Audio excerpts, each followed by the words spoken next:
Pratap echo traveller ఛానల్కి స్వాగతం. మిత్రులారా, ఇప్పుడు మనం హన్మకొండ జిల్లాలోని భీమదేవరపల్లి మండలంలోని ముల్కనూరు అనే గ్రామంలో ఉన్నాం. అయితే మిత్రులారా, ఇప్పుడు మనం ఈ ముల్కనూరు గ్రామంలో ఏవైనా నవీన శిలాయుగానికి సంబంధించిన ఏవైనా ఆనవాళ్ళు ఉన్నాయో ఒకసారి మనం వెళ్ళి చూద్దాం. చూడండి మిత్రులారా, ఇది ముల్కనూరు ప్రాంతం. ఇది తెలంగాణ స్తూపం. ఇక్కడ ముందు మనకు కనిపిస్తోంది అంబేద్కర్ జంక్షన్ అన్నమాట. ఇటు చక్కగా పోతే మనకి హుస్నాబాద్ అనే ఒక చిన్నపాటి టౌన్ వస్తుంది.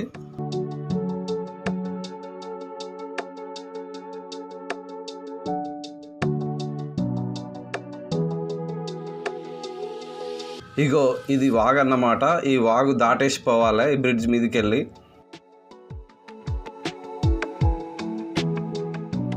ఇక్కడ పెట్రోల్ పంప్ కాడ ఎడమ దిక్కు పోవాలి. ఒకసారి ఈ ఆది మానవుల పీరియడ్స్ని ఒకసారి చూడండి. పాతరాతి యుగం, మధ్యరాతి యుగం, తర్వాత నవీన శిలాయుగం, తర్వాత బృహత్ శిలాయుగం. ఈ 4 యుగాల టైం పీరియడ్స్ని చూడండి ఒకసారి.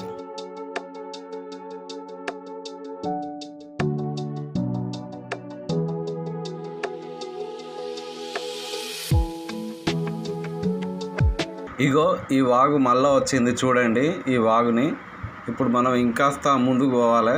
చూడండి, ఇగో ఇదే ఆ సైట్. గుట్టలు కనిపిస్తున్నాయి. ఒకసారి ఈ గుట్టల మీద కూడా మనకి నవీన శిలాయుగానికి సంబంధించిన ఆనవాళ్ళు ఏమైనా దొరుకుతాయో ఒకసారి మనం వెళ్ళి చూద్దాం. నవీన శిలాయుగం, దీన్ని కొత్తరాతి యుగం అని కూడా అంటారు. ఈ నవీన శిలాయుగం 5000 BC నుండి 3500 BC మధ్యకాలంలో గడిచిపోయింది. చూడండి, ఇది నవీన శిలాయుగానికి సంబంధించిన గ్రూవ్. ఇది ఈ గ్రూవ్ మాత్రం చాలా పెద్దగా ఉంది. ఇది ఒకటోది, రెండవది,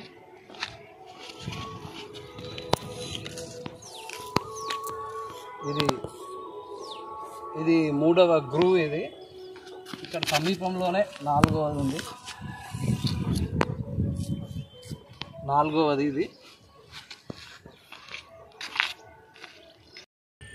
ఇది 5వది. ఇది చాలా చిన్నది, నెంబర్ 5 గ్రూవ్. ఇది మిత్రులారా, ఇది ఇక్కడ ఒకటి ఉంది, ఇక్కడ ఒకటి ఉంది. ఇది నెంబర్ 6. ఇది నెంబర్ 6. ఇది నెంబర్ 7. ఇది నెంబర్ 7 గ్రూవ్. ఇది ఈ గ్రూవ్స్ ఎట్లా ఏర్పడతాయంటే, నాటి నవీన శిలాయుగంలో ఆది మానవుడు తన రాతి గొడ్డలని పదే ఇక్కడ నూరడం వల్ల ఈ గ్రూవ్ ఏర్పడుతుంది. దీన్నే నూరుడు గుంత అని కూడా అంటారు. అయితే పాతరాతి యుగంలో ఆది మానవుడు తన రాతి గొడ్డలి రఫ్గా ఉండేది. కానీ నవీన శిలాయుగానికి వచ్చేసరికి ఆది మానవుడు అప్డేట్ అయ్యిండు అన్నమాట. తన రాతి గొడ్డలని ఇంకా పదును పెట్టుకోవడానికి ఇలా ఈ నూరుడు గుంతల్లో తన రాతి గొడ్డలని పదునుగా నూరుకునేటోడు. ఇక్కడ కూడా వాటర్ పూల్ ఉంది. ఇది 21వ గ్రూవ్. ఇది 21వ గ్రూవ్. ఇది ఇక్కడ చూడండి, చాలా వెరైటీగా ఉంది. చాలా పెద్ద గ్రూవ్. ఇది పెద్ద బండలని షార్ప్ చేసుకున్నాడు. ఇది 22, ఇది 23, ఇది 24వది. చూసారా, ఇక్కడ చాలా పెద్దగా ఉంది గ్రూవ్. ఇది 25. ఇది 25.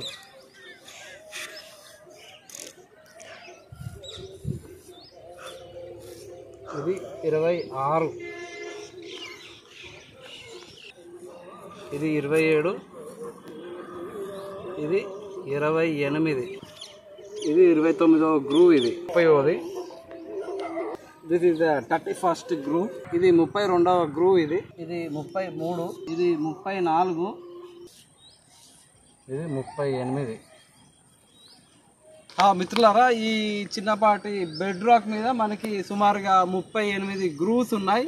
ఇంకా చాలా ఉండే అవకాశాలు కూడా ఉన్నాయి. అయితే ఈ పై లేయర్ కొంత భాగం తీసేశారు. అయితే ఈ నవీన శిలాయుగంలో ఎంతో అభివృద్ధి జరిగింది.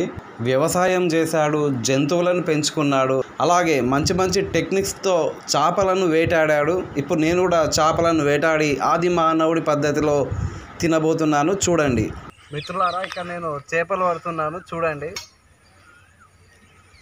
చేప కూడా పడటం లేదు. మిత్రులారా, నాకు చేప పడింది. చూడండి మిత్రులారా, నేను ఈ బొచ్చ చేపని ఆది మానవుడి పద్ధతిలో వండుకొని తినబోతున్నాను. చూడండి మిత్రులారా, నేను ఆది మానవుడి పద్ధతిలో ఈ చేపని కాలుస్తున్నాను.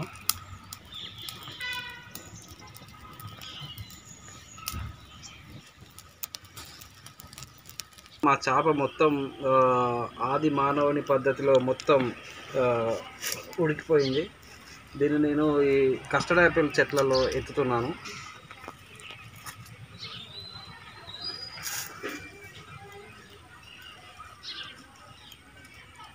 ఆది మానవుల పద్ధతిలో ఈ చేపని కాల్చిన ఒకసారి దీని రుచి ఎలా ఉందో చెప్తాను.